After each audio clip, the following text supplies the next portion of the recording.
Here we have a model of the respiratory system. Respiration is the exchange of gas between an organism and its environment.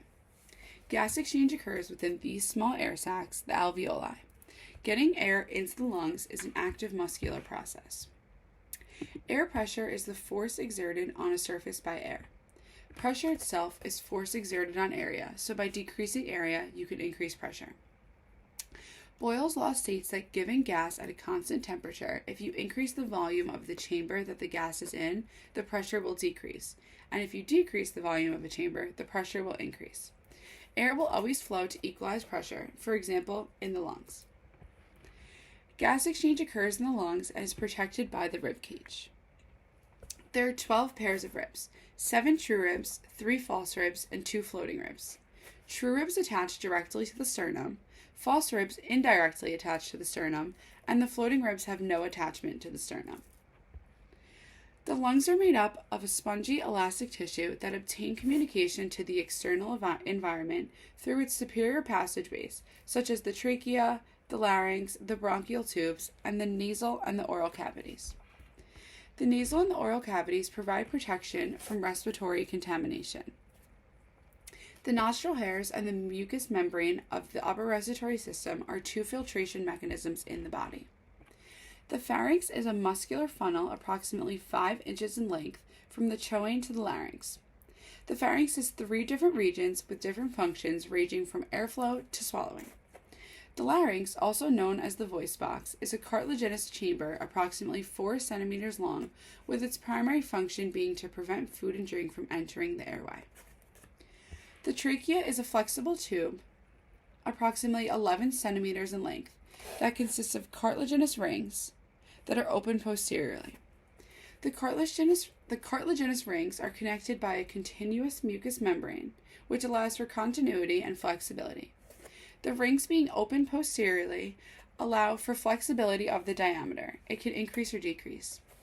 The trachea runs from the inferior border of the larynx, where it then divides into the main stem bronchi, also known as the bronchial tubes. The bronchial tubes break off into the bronchi and are completed by the alveoli, where gas exchange occurs. The alveoli are clusters composed of capillary beds.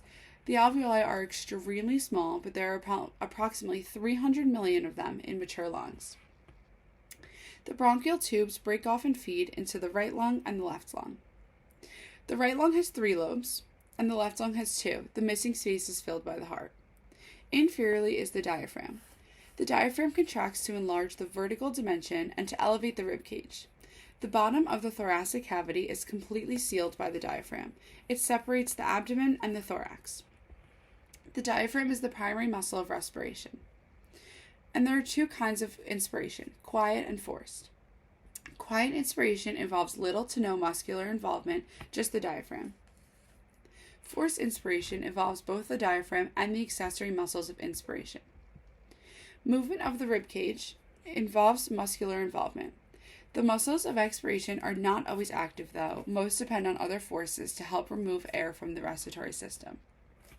The sternocleidomastoid is the muscle of the neck that works with inspiration. The origin is on the mastoid process of the temporal bone and runs to its insertion on the clavicle. This muscle is prominent especially when one's head is turned to the side. This muscle helps to rotate the head and also helps to elevate the sternum. And when the left and the right sternocleidomastoid muscles are simultaneously contracted, the sternum and the anterior ribcage elevate. The external obliques are an abdominal muscle that work with expiration. The external oblique abdominis muscles are the most superficial and the largest abdominal muscle. These muscles originate along the osseous portion of the lower 7 ribs and fan downward, inserting into the iliac crest, the inguinal ligament, and the abdominal aponeurosis. Bilateral contraction of the external obliques flexes the vertebral column, while unilateral contraction results in trunk rotation. These muscles are activated during forced expiration. The external intercostals are muscles of inhalation, with their function being to elevate the rib cage. The external intercostals keep the space between the ribs constant, their origin being the lower margin of each rib, running down and forward to the upper margin of the rib below. The external intercostals are found more posteriorly towards the spine rather than the sternum. The internal intercostals are muscles of exhalation, with their function being to depress the rib cage. The internal intercostals are found higher and more anteriorly than the external intercostals. They run from the inferior borders of the rib up and in front and down in the back to the inferior borders of the ribs above.